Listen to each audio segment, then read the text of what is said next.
Hola, es un placer tenerte aquí. Antes de comenzar, suscríbete al canal y dale like al vídeo. Me llamo Laura Ortega, tengo 34 años, y durante demasiado tiempo creí que el amor verdadero implicaba sacrificio, paciencia y silencio. Me repetía que las lágrimas eran parte del compromiso, que los gritos no eran odio sino desesperación, y que la violencia emocional era solo una fase pasajera. Aguanté años justificando lo injustificable, repitiéndome frases aprendidas en telenovelas antiguas y consejos de mujeres resignadas. Nunca quise ser víctima, solo una esposa que entendía a su marido, una madre que protegía a su hija, una mujer que no fracasaba. Pero en algún momento, sin saber cómo ni cuándo, dejé de ser Laura para convertirme en la sombra de lo que una vez fui. Y aún hoy me pregunto, ¿en qué instante exacto empecé a desaparecer? Vivo en un piso antiguo en Alcalá de Henares, con techos altos y ventanas que dejan pasar más frío que luz. Comparto ese espacio con Iván, mi marido desde hace 9 años, y nuestra hija Sofía, que tiene 6 y dibuja soles en cada hoja. Desde fuera, parecemos una familia estable, incluso feliz, saludamos a los vecinos, decoramos en Navidad y subimos fotos con filtros cálidos. Nadie imagina que, tras cerrar la puerta, el aire se tensa y cada palabra puede ser un disparador. Nuestra casa no es un hogar, es un escenario donde representamos la mentira perfecta. Trabajo como contable en una empresa internacional con sede en Madrid, especializada en fusiones bancarias. Gano 250.000 euros al año, una cifra que suena a éxito, a independencia, a triunfo profesional. Pero lo más absurdo de todo es que nunca tengo dinero en mi cuenta, ni siquiera para un café. Cada mes, mi nómina entra y desaparece como por arte de magia, bajo una rutina impuesta que ya ni cuestiono. Vivo como una ejecutiva, pero siento que me exprimen como a una sirvienta invisible. Iván siempre decía que el dinero debía pasar por sus manos porque él era el hombre de la casa. Al principio, pensé que era una tradición machista más, algo que podía negociar con el tiempo, pero no era eso, era control. Revisaba mis movimientos bancarios, me pedía justificantes y gastaba más de 10 euros, y guardaba las tarjetas en su cajón. Decía que lo hacía, por nuestro bien, pero yo ya no podía ni comprarle un libro a Sofía sin pedir permiso. No gestionaba mis finanzas, gestionaba mi libertad. Si alguna vez me negaba a transferirle el salario, su voz cambiaba, y sus manos también. No necesitaba gritar, bastaba con el tono bajo, helado, que convertía la cocina en una trinchera. Me empujaba contra la pared, me apretaba los brazos, y después se justificaba diciendo que yo lo provocaba, que él solo perdía el control cuando yo le faltaba al respeto. Aprendí a no contestar, a no mirar, a no respirar más fuerte de la cuenta. Vivir con miedo se convirtió en mi forma de estar viva. Nunca llegué al hospital, nunca hubo parte médico, nunca nadie me preguntó. Aprendí a maquillar los moratones con base de alta cobertura y a sonreír mientras la piel ardía bajo la ropa. Pero lo que más dolía no eran los golpes, sino las palabras que me tragaba, las humillaciones que escondía, la vergüenza que se me clavaba en el pecho. Iba al trabajo como si nada, redactaba informes mientras por dentro me rompía en 1000 pedazos. Y cada día era un nuevo acto de invisibilidad elegida. Doña Carmen, la madre de Iván, tenía siempre algo que exigir: dinero, favores, regalos, atención. Llamaba cada semana para recordarnos sus gastos, sus dolores, sus sacrificios pasados por criar a un hombre como él. Iván le transfería parte de mi salario con total naturalidad, como si fuera una deuda sagrada con su linaje. Yo no podía opinar, ni preguntar, ni quejarme. La familia se ayuda, decía ella, aunque esa ayuda siempre saliera de mi bolsillo y de mi silencio. Cada 1 de mes, transfería mi sueldo completo a la cuenta de Iván, sin falta.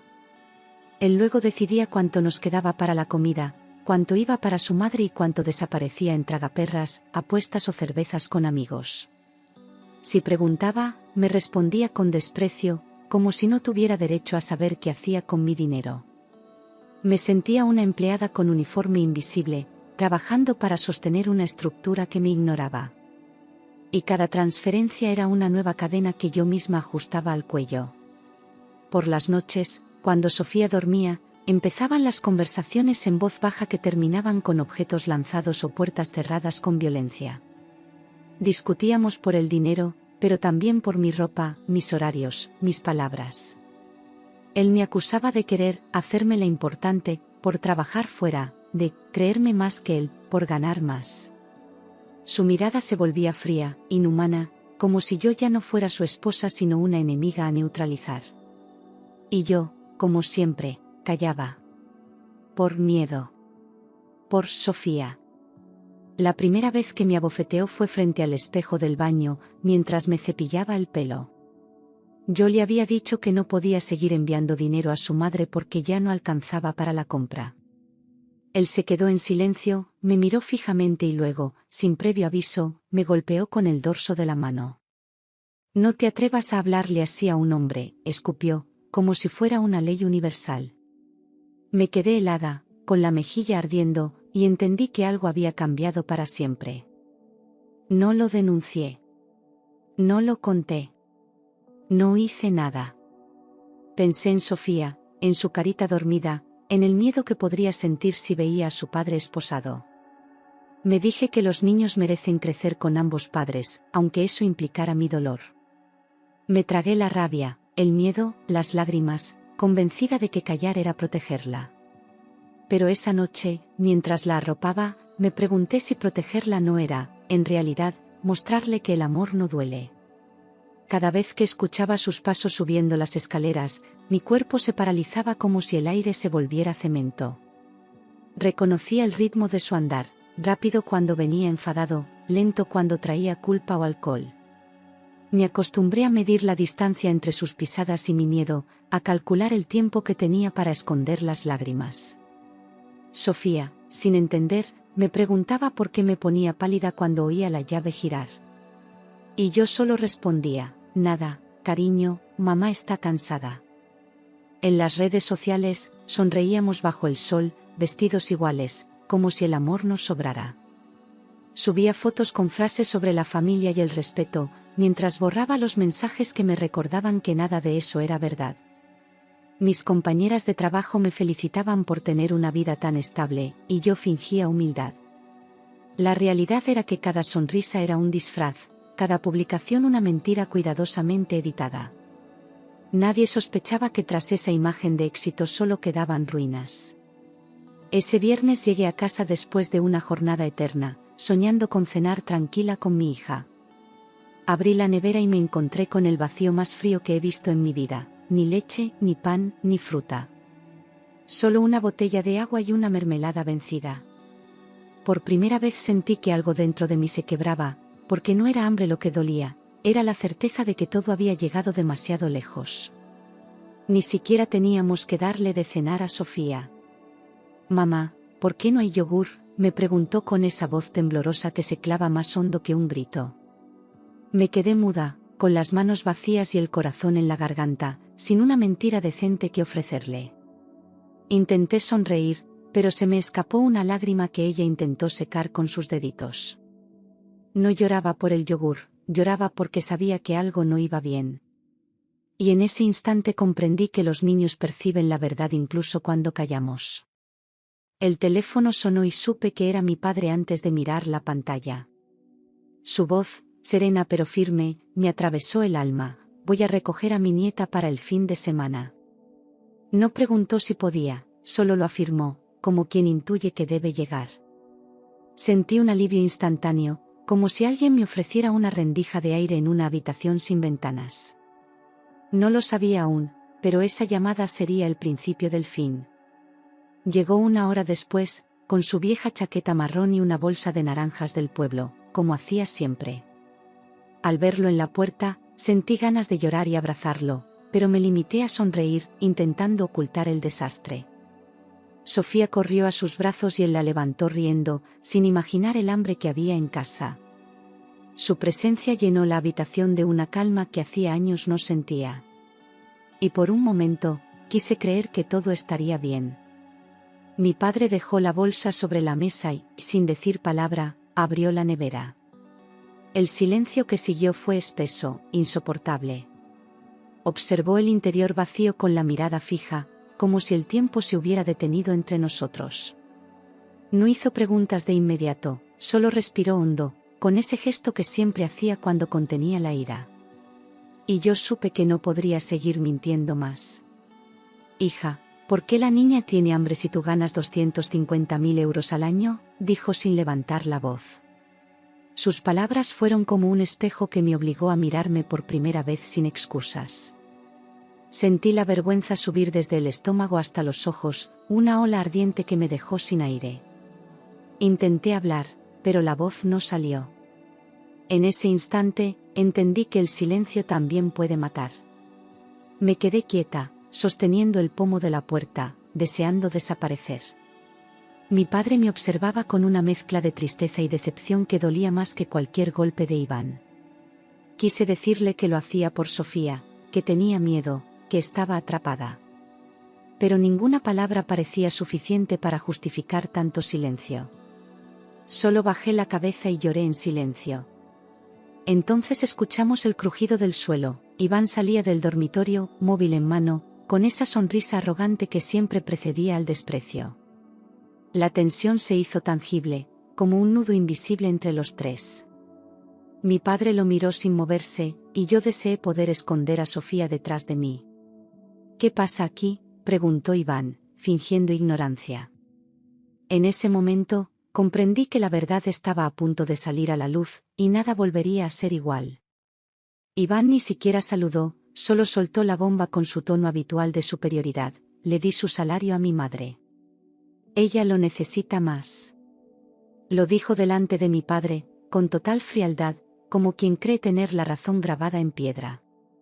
Por un segundo, nadie se movió, ni respiró. Yo sentí que el suelo se abría bajo mis pies. Sofía, desde el pasillo, miraba sin entender, con sus ojos enormes clavados en nosotros. Mi padre apretó los puños tan fuerte que los nudillos se le pusieron blancos, pero no dijo nada. Su mandíbula temblaba, y el aire en la sala se volvió denso, peligroso. Yo conocía esa expresión, no era rabia, era contención. Estaba haciendo un esfuerzo inhumano por no abalanzarse sobre Iván allí mismo. Y entonces su voz, grave, baja, cargada de algo ancestral, rompió el silencio. ¿Cómo dices?, preguntó mi padre sin moverse, pero con una fuerza que heló la habitación. No fue un grito, fue una sentencia. Iván fingió no entender, como si repitiéndolo pudiera justificarlo. Le di el dinero a mi madre, como siempre. Pero ya no había excusas que sirvieran. Aquella frase ya no era una explicación, era la confirmación de todo lo que yo había callado durante años. Iván sonrió como si aún tuviera el control, como si todo aquello fuera un malentendido sin importancia. Mi madre es mi prioridad. Laura lo sabe, dijo con descaro, como si eso fuera lo más natural del mundo. Esa sonrisa fue la gota que rompió el dique de la paciencia de mi padre. Lo vi dar un paso hacia adelante, muy lento, como si cargara siglos de dignidad sobre los hombros. Y por primera vez, Iván retrocedió. Mi padre se quitó la chaqueta sin apartar la mirada de Iván, doblándola con una lentitud que gritaba amenaza sin violencia. Era un gesto simple, pero cargado de intención, como un aviso. Nadie hablaba, solo Sofía respiraba fuerte desde el marco de la puerta. Yo sentía el corazón golpeándome las costillas, porque sabía que algo irreversible estaba a punto de pasar. Mi padre no era violento, pero aquel día no era el mismo de siempre. El silencio que se instaló fue espeso, como una niebla que nadie podía atravesar. Nadie respiraba con normalidad, todos esperábamos un estallido que parecía inevitable. Iván intentó sostener la mirada, pero le temblaba el párpado derecho. Sofía seguía allí, pequeña y quieta, testigo involuntaria de una verdad que ya no podía esconderse. Yo, por primera vez, no sentí miedo, sentí que ya no tenía nada que perder. Eres un cobarde, dijo mi padre con una claridad que no necesitó volumen para ser escuchada. Dio un paso más, y con solo eso, Iván reculó como un niño atrapado en una mentira. Nunca nadie se había atrevido a enfrentarlo así, mucho menos un hombre que no le tenía miedo. Yo sentí una mezcla de orgullo y alivio. Era la primera vez que alguien le decía en voz alta lo que yo llevaba años pensando en silencio. Vi en sus ojos algo que jamás había visto: miedo. No era miedo al golpe, era miedo a la verdad, a que alguien más supiera quién era en realidad. Se quedó sin palabras, sin argumentos, sin el escudo de su superioridad. Por primera vez, su mundo de control se tambaleaba. Y yo lo vi pequeño, expuesto, débil, tal como me había sentido yo tantas veces. Mi padre me miró entonces, y su voz cambió: «¿Esto es cierto, hija?». Ya no era enojo, era dolor, preocupación, incredulidad. No había más lugar para mentiras ni medias verdades. Sentí su mirada como un abrazo duro, como una puerta abierta, como un faro en medio del naufragio. Y entonces supe que había llegado el momento de hablar. «Sí, papá. Me obliga. Si me niego, me pega. Lo hago para que Sofía no vea», solté entre lágrimas que ya no pude detener. Cada palabra era una herida que se abría, un peso que se caía del pecho. No sabía si estaba haciendo bien, solo sabía que no podía callar más. Mi padre cerró los ojos, apretó los labios y respiró hondo. Y por primera vez en años, me sentí protegida. Mi padre se lanzó hacia Iván con una fuerza que no venía del cuerpo, sino del alma, del dolor de ver a su hija rota. No gritó, no insultó, no buscó venganza, lo hizo por justicia, por años de silencio que al fin encontraban voz. Yo intenté detenerle, pero era como frenar un río desbordado. En su mirada no había odio, había dignidad herida.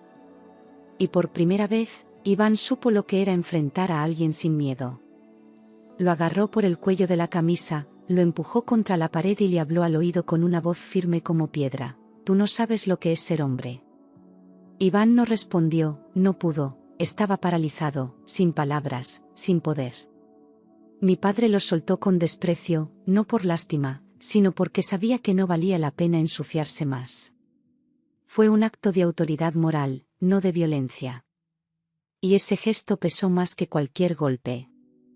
«Abuelo», gritó Sofía desde la puerta, asustada, con lágrimas en los ojos y el peluche apretado contra el pecho.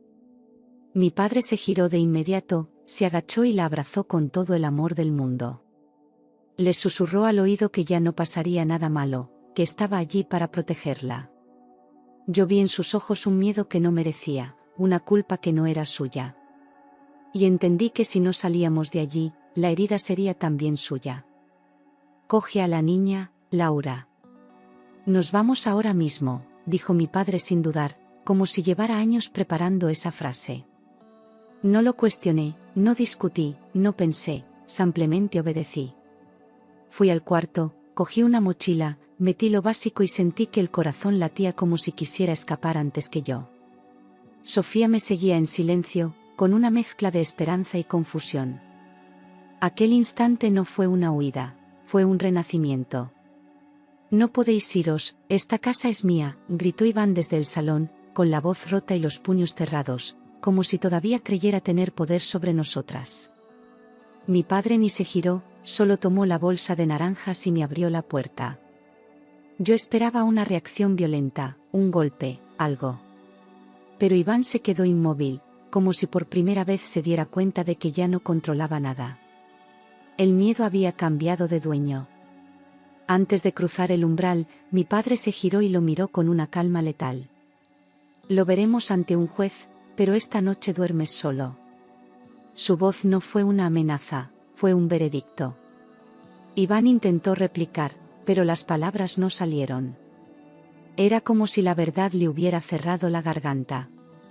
Y entonces, por primera vez, entendí lo poderosa que puede ser una decisión tomada sin miedo. Bajamos las escaleras sin mirar atrás, con lo justo, un abrigo, un peluche y dignidad. Cada paso era una despedida de lo que fui, de lo que aguanté, de lo que permití. Sofía no preguntó nada, solo me apretó la mano con fuerza. Mi padre caminaba delante, recto, silencioso, como si nos estuviera escoltando hacia otra vida. Y el aire frío de la calle me supo a libertad. Subimos al coche y durante los primeros kilómetros nadie dijo nada. Solo se oía la radio baja y el sonido suave del motor. Yo lloré en silencio, sin sollozos, solo lágrimas que caían sin permiso, sin pausa. No lloraba por miedo, lloraba por alivio, por haber sobrevivido, por estar viva. Y cuando vi el cartel de salida hacia el pueblo, sentí que algo dentro de mí empezaba a sanar. Dormí con Sofía en una cama pequeña, las dos abrazadas, escuchando los grillos en lugar de los pasos en el pasillo. Ella cayó rendida enseguida, tranquila, sin miedo, sin sobresaltos. Yo tardé más, con el cuerpo aún en alerta, como si no pudiera creer que ya no corría peligro. Pero al cerrar los ojos y sentir su respiración junto a la mía, supe que ese era el lugar correcto. Por fin, estábamos a salvo. Al amanecer, abrí los ojos y no sentí miedo. Ni ansiedad, ni angustia, ni esa presión en el pecho que me acompañaba desde hacía años. Sentí calma, y en esa calma encontré algo nuevo, valor. Me levanté, fui al baño, me miré al espejo, y no me reconocí. Pero por primera vez, eso no me asustó, fue como mirar a alguien que por fin había vuelto a nacer. El teléfono empezó a sonar una y otra vez, 20 llamadas seguidas, todas con su nombre en la pantalla. No contesté ninguna, pero cada timbre me devolvía el temblor del pasado. Mi padre me quitó el móvil y lo apagó sin decir palabra, como quien mata un ruido innecesario. Sofía jugaba en el suelo, ajena a la tensión que flotaba en el aire. En ese silencio, entendí que ignorarlo era mi primera victoria. Esa noche, mientras Sofía dormía, mi padre me sirvió un café y me miró con la ternura de quien ha esperado demasiado para hablar. «Te ayudaré a divorciarte, hija. No estás sola», dijo sin dramatismo, pero con una fuerza que me sostuvo. Yo asentí sin poder hablar, sabiendo que su apoyo era más que una promesa, era un ancla. Lloré sin ruido, dejando que el pasado se derritiera poco a poco. Por fin, alguien estaba de mi lado. Al día siguiente, fuimos a ver a Julián, un viejo amigo de mi padre, abogado de oficio con más corazón que corbatas. Me escuchó en silencio, tomando notas sin interrumpir, con una mirada que no juzgaba, solo comprendía. Cuando terminé, dijo: «Esto no es solo un divorcio, Laura. Es una liberación». Me pidió pruebas, documentos, mensajes. Y por primera vez, sentí que la justicia podía tener rostro humano. Reunir las pruebas fue como abrir heridas viejas, capturas de mensajes donde me controlaba, transferencias con mi salario, fotos de moratones disimulados. Cada documento era una parte de mí que había querido olvidar. Pero cuanto más juntaba, más clara se hacía la historia que había escondido durante años. Ya no eran solo pruebas legales, eran los pedazos de mi verdad. Y aunque dolía, me sentía más fuerte con cada archivo guardado. El día de la cita en el juzgado, mis manos temblaban como si fuera a declarar contra un fantasma. Iván estaba allí, con su traje caro y esa sonrisa falsa que usaba para convencer al mundo de su inocencia. Yo quería desaparecer, pero cuando miré a Sofía, sentada entre mi padre y Julián, recordé por qué estaba allí. Caminé hacia la sala con el corazón en la garganta, pero la cabeza erguida. Era mi momento de romper el ciclo. El juez, un hombre sereno, escuchó cada palabra sin apartar la vista de mí. Revisó las pruebas, las fotos, los mensajes, los movimientos bancarios. Cuando levantó la mirada, su tono fue firme, me concedía la custodia completa y una orden de alejamiento inmediata. No sentí triunfo, sentí paz. Era el final de una etapa que había confundido con amor. Vi cómo su rostro cambiaba mientras el juez leía la sentencia. Pasó de la arrogancia al desconcierto, del desconcierto al vacío. No dijo nada, solo se quedó sentado, derrotado, mirando al suelo. Ese silencio suyo fue la prueba más clara de su caída. Por primera vez, no tuve miedo de mirarle a los ojos. Días después, doña Carmen vino a buscarme, con el rostro envejecido y la voz rota. «Ayúdanos, Laura. No tenemos para comer», dijo con lágrimas que parecían tardías. Durante un instante, casi sentí compasión, pero luego recordé los años de humillación, el dinero robado, las risas a mis espaldas. La miré con calma y respondí despacio, sin rabia, solo con verdad. Ahora sabéis lo que es tener hambre. Ella no replicó, solo bajó la cabeza y se marchó en silencio. No hubo venganza en mis palabras, solo justicia. Cerré la puerta despacio, respiré hondo y sentí que por fin se cerraba también una etapa de mi vida. No guardaba rencor, solo aprendí a no dar más de lo que me quita. Esa noche dormí profundamente, sin sobresaltos ni pesadillas. Encontré trabajo en otra empresa, más pequeña pero más humana, donde mi sonrisa no era sospechosa. Volví a sentir orgullo por mi esfuerzo, y mi cuenta bancaria, por primera vez, tenía mi nombre y mi control. Sofía empezó en un nuevo colegio, lleno de risas y colores. Cada día era un paso hacia la normalidad. Y cada noche, al verla dormir, sabía que todo el dolor había valido la pena. Con el tiempo, aprendí a vivir sin miedo, sin control, sin culpa. Volví a vestirme como quería, a gastar mi dinero en lo que me hacía feliz, a tomar decisiones sin pedir permiso. Recuperé el placer de los pequeños gestos, un café en silencio, una caminata sin destino, una carcajada sin temor.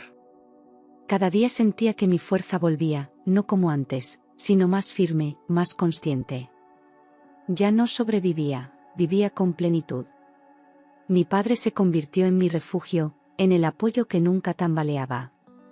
No me reprochó lo que callé, no me preguntó por qué tardé tanto, simplemente estuvo. Llevaba a Sofía al colegio, cocinaba en silencio y me ofrecía su compañía sin condiciones.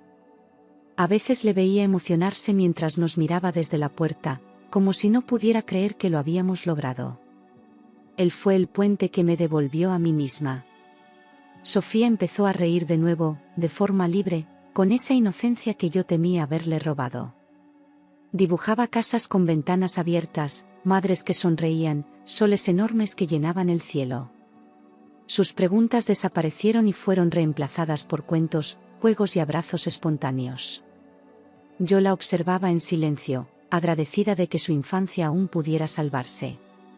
Su risa era la prueba viva de que habíamos salido a tiempo. Los días pasaban sin sobresaltos, sin gritos, sin miedo a que una puerta se cerrara de golpe. Vivíamos de forma sencilla, pero con el alma en paz, desayunos compartidos, tardes de deberes, noches de cuentos. Había silencio, sí, pero un silencio amable, que acariciaba en lugar de asustar. El tiempo dejó de ser una cuenta atrás y se volvió un regalo diario. Por primera vez, no me dolía la rutina. Cuando recibí el documento con el divorcio oficializado, sentí que algo muy pesado caía de mis hombros. No grité, no lloré, solo respiré profundamente, como si por fin pudiera llenar los pulmones. Era un papel, sí, pero simbolizaba años de lucha, de valor, de renuncias. Lo guardé en una carpeta junto con las pruebas, no por rencor, sino por memoria. Ya no era su esposa, era Laura Ortega, de nuevo. Después del juicio, Iván desapareció de nuestras vidas sin dejar rastro. Nadie volvió a llamarme por él, nadie preguntó. Era como si se lo hubiese tragado la tierra, como si el mundo también hubiese decidido darle la espalda. Al principio, temía que volviera, que intentara recuperar el control. Pero con los meses, ese miedo se fue apagando. Y su ausencia se convirtió en una forma de paz. Un amigo me contó que Iván acabó endeudado, solo, sin trabajo, sin amigos, sin familia que lo sostuviera. Lo perdió todo porque nunca supo cuidar nada, porque creyó que el poder era eterno. No sentí alegría al saberlo, ni alivio, ni justicia divina. Solo pena por alguien que eligió destruir en lugar de amar. Y por primera vez, comprendí que su ruina no era mi responsabilidad. Yo, en cambio, fui ascendida. Mis jefes valoraron mi trabajo, mi compromiso, mi constancia.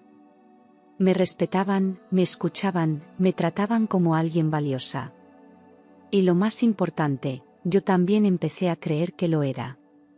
No por lo que había sufrido, sino por todo lo que fui capaz de reconstruir. Una mañana me miré al espejo mientras me maquillaba para una reunión y algo cambió.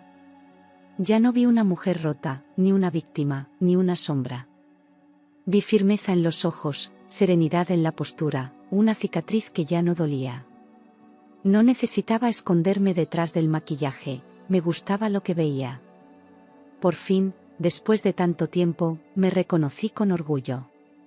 Aquella noche, al verme sonreír de verdad, mi padre no pudo contener las lágrimas. Ahora sí eres libre, hija, me dijo abrazándome con fuerza, como si esa frase lo hubiera sostenido todos estos años. Lloramos los dos, sin vergüenza, como quien llora de alivio, no de tristeza. Era un llanto limpio, necesario, un cierre. Su abrazo fue la confirmación de que ya estábamos completos. No fui capaz de perdonar a Iván, pero entendí que no lo necesitaba para seguir adelante. El perdón que realmente importaba era hacia mí misma, por haber callado, por haber dudado, por haberme olvidado tanto tiempo. Dejar de culparme fue más difícil que dejar de temerle, pero lo logré, poco a poco. Mirarme con compasión y no con juicio fue el mayor acto de sanación. Porque al final, sobrevivir es solo el principio, vivir sin culpa, eso sí es libertad. Una noche, mientras arropaba a Sofía, le hice una promesa en voz baja pero firme: nunca permitiré que creas que el amor duele. Ella me miró medio dormida, con esos ojos que ya no tenían miedo, y asintió suavemente. Esa promesa no era solo para ella, era también para la niña que yo fui y que nadie supo proteger. Cada día desde entonces, me esfuerzo por cumplirla. Porque quiero que su vida esté hecha de amor, no de sacrificio. Un sábado por la mañana, abrí la nevera para preparar el desayuno y me detuve sin saber por qué. Estaba llena: leche, fruta, pan, yogures. Nada extraordinario, pero todo en su sitio, todo accesible, todo nuestro. Recordé aquella noche del vacío, del llanto de Sofía, de mi vergüenza. Y supe que aquel pequeño gesto cotidiano era en realidad una gran victoria. Había llenado algo más que una nevera, había llenado nuestras vidas de dignidad. Ahora entiendo que aquel instante en que mi padre se quitó la chaqueta fue más que una defensa, fue el comienzo de mi libertad. No fue una pelea, fue un acto de amor que rompió las cadenas que yo no sabía cómo soltar. Desde entonces, he vuelto a construir mi nombre, mi historia, mi futuro. Soy Laura Ortega, tengo 34 años y ya no creo que el amor se aguanta, el amor se elige, se cuida y, sobre todo, no duele. A veces me despierto de madrugada, sobresaltada, creyendo que todo fue un sueño, que sigo allí, en ese piso helado, esperando pasos. Pero luego oigo la respiración tranquila de Sofía, el silencio amable de esta casa, y recuerdo que salimos. Me doy la vuelta, me abrazo a la almohada, y vuelvo a dormir sin miedo. Porque el trauma no se borra, pero se aprende a vivir sin él. Cada noche que descanso en paz es una victoria que nadie me podrá arrebatar. He vuelto a escribir. No cartas, no diarios secretos. Escribo para mí, para sacar lo que aún me queda dentro, para no olvidar quién fui y cómo renací. Cada línea que escribo es una herida cerrada, una memoria liberada. No escribo por venganza ni por tristeza, sino por testimonio. Porque si alguna mujer un día lee mi historia y encuentra valor en ella, entonces todo este dolor habrá tenido sentido. Sofía ya no pregunta por su padre. A veces lo dibuja como una sombra, a veces ni lo menciona. Yo no la obligo a recordarlo ni a olvidarlo. Solo le hablo con verdad, con cuidado, con el amor que ella merece. Porque sanar también es saber que no hay respuestas para todo, pero sí hay espacio para seguir adelante. Volver a confiar fue un proceso lento. Con las personas, con la vida, conmigo misma. Aprendí a no esperar traición detrás de cada gesto amable. Descubrí que también existen hombres que no gritan, que no golpean, que no humillan. Y aunque no busco a nadie, sé que si el amor vuelve, no será como antes, será con respeto o no será. A veces paso por Alcalá de Henares por trabajo, y me detengo a mirar desde lejos la calle donde viví. No por nostalgia, sino por contraste. Aquella mujer que salía cada mañana maquillada para ocultar el miedo ya no existe. Ahora camino con la espalda recta, con el alma en paz y la mirada clara. No necesito mirar atrás, solo confirmar que ya no estoy allí. He aprendido que la culpa no sirve. Ni hacia mí, ni hacia él, ni hacia quienes callaron. Cada quien actúa con las herramientas que tiene, y yo actué con las mías, aunque fueran pocas. Hoy tengo otras, la voz, la conciencia, la fuerza. Y con ellas me construyo cada día, sin prisas, sin máscaras, sin cadenas. Sofía crece sana, fuerte, segura. Le gusta leer antes de dormir, hacer preguntas difíciles y bailar en el salón sin música. Cuando la veo así, tan libre, tan feliz, sé que hice lo correcto. No fui una madre perfecta, pero fui valiente. Y su risa es la prueba de que elegirnos fue el mayor acto de amor.